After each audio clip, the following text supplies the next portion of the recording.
everyone, I am Dr. Shafila from IGNOU Dost. Welcome to session 9 of previous year question paper discussion of environmental studies. Environmental studies is one of the subject in graduation courses of IGNOU. The exam pattern for this paper is objective. In these video sessions, we are discussing the question paper of February 2021. So to get daily updates, subscribe our channel and click on the notification button. So let's start with the first question of session 9, that is, which of the following chemical is responsible for ozone depletion? So ozone kya hai? Ozone is like we do have two types of ozone, good ozone, bad ozone. So good ozone is in stratosphere, which is protecting us from harmful UVB radiations that are coming from the sun. Bad ozone is in troposphere where we do live. So good ozone जो है वो आपकी stratosphere में है, the second layer of atmosphere. So basically अगर वो UV radiations को, UVB radiations को एब्जॉर्ब ना करे तो यूवीबी रेडिएशन दे में कम ऑन द अर्थ, जिससे हम लोगों को स्किन कैंसर, हमारी इम्यूनिटी वीक एंड जो एनिमल्स के यंग वन है दे में become blind. So these are the impacts of UVB radiation जिनसे हमें प्रोटेक्ट कर रही है ozone layer. But there are certain chemicals in our atmosphere जो हम लोगों की एक्टिविटीज के कारण रिलीज हो रहे हैं, जो ओजोन को डिप्लीट कर रहे हैं. ठीक है, सो यहाँ पे देखते हैं कौन कौन से केमिकल्स लिखे हैं. Sulphur oxides, carbon monoxide, chlorofluorocarbon और nitrogen oxides. So out of these four, the 3 number chlorofluorocarbons are responsible for the depletion of ozone layer. Chlorofluorocarbon में जो क्लोरीन है, chlorine atom, one single chlorine atom has capability to destroy 1 lakh molecules of ozone. Ozone is O3.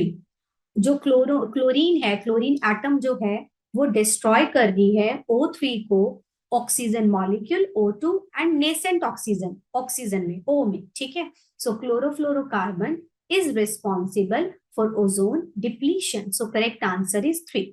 Moving on to the question number 2. Which of the following animals excrete very concentrated urine? So इनमें से कौन सा animal concentrated urine excrete करता है? Options are camel, garden lizard, nocturnal rodent या फिर snake. देखो अगर हम कैमल की बात करें, कैमल जो है it can like survive for many days, several days without water. बहुत सारे दिन ये रह सकता है बिना पानी के. सो कैमल जो है ये इसका एक मतलब पानी को कंजर्व करने का एक तरीका है कि it excrete very concentrated urine.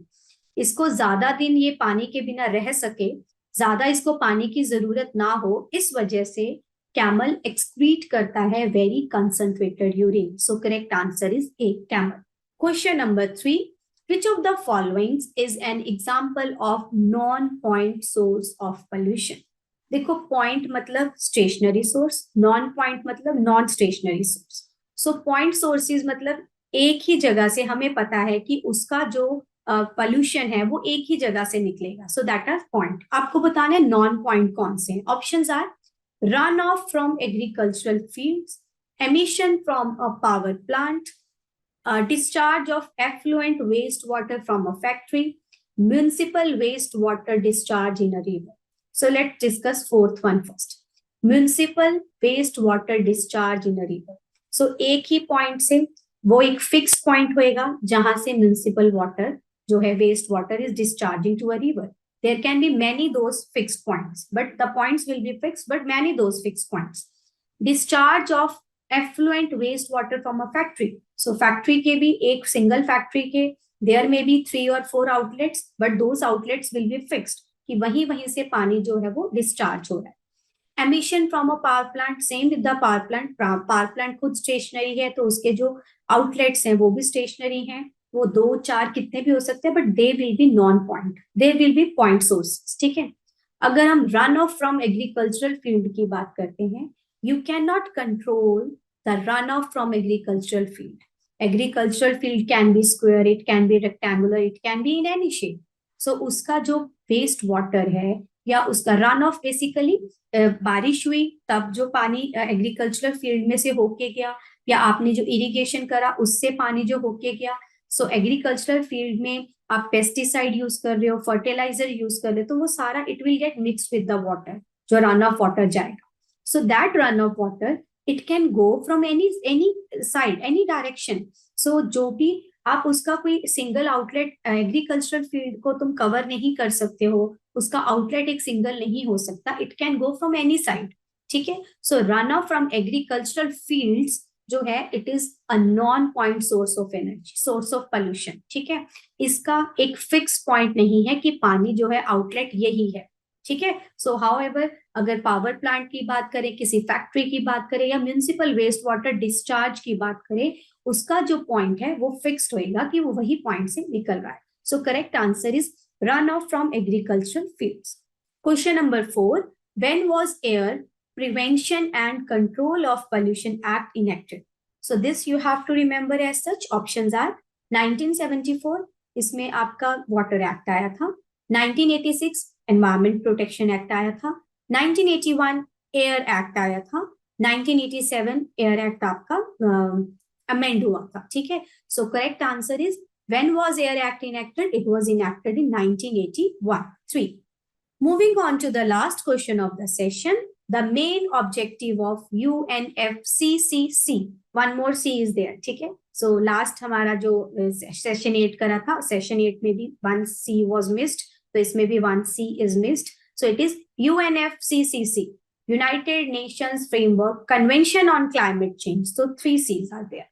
So main objective of UNFCCC relates to, options are greenhouse gases, ozone depleting substances, biological diversity, or chemical and hazardous waste. So UNFCCC जो है, it is an international environmental treaty जिसका aim क्या है? to human की interference को रोकना. in the like human की interference हो रही है जिसके कारण climate change हो रहा है. climate change कैसे हो रहा है? ह्यूमन की इंटरफेरेंस क्या है? हमारे व्हीकुलर पोल्यूशन, हमारा डिफॉरेस्टेशन, जिससे ग्रीन हाउस गैसेस बढ़ रही है, जिससे ग्लोबल वार्मिंग हो रही है, एंड अल्टीमेटली आपका क्लाइमेट चेंज हो रहा है. सो बेसिकली यूएनएफसीसीसी जो है, it is relating to the, आप कह लो कि जो इम्पैक्ट्स हैं, हार्मफुल इम्पैक्ट्स हैं of human interference in the environment, in the climate change, ठीक है. सो उसके लिए हमारे पास क्या है? यूएनएफसीसीसी, जिसका पर्पज है क्लाइमेट चेंज को रोकना, ठीक है. तो या फिर to stabilise the greenhouse effect या ग्रीन हाउस गैसेस, जिसका रीजन क्या है? ह्यूमन की हार्मफुल एक्टिविटीज, ठीक है. So correct answer is green house gases. So this was the last question of the session. So those who are doing either graduation और post graduation from IGNOU Dost is there to help you out. We at IGNOU Dost are providing live and recorded classes. We are giving value-added notes to our learners and helping our learners for exam through exam period. In IGNOU Dost, a continuous support from professional mentors is there. So mentors will be from your subject area only, who will be helping you in your career development, for skilling, the personal and social development also. For more information, you can reach us out on the number 7594939297 via call or WhatsApp. You can also visit the official website of IGNOU Dost. Thank you. See you in the next session.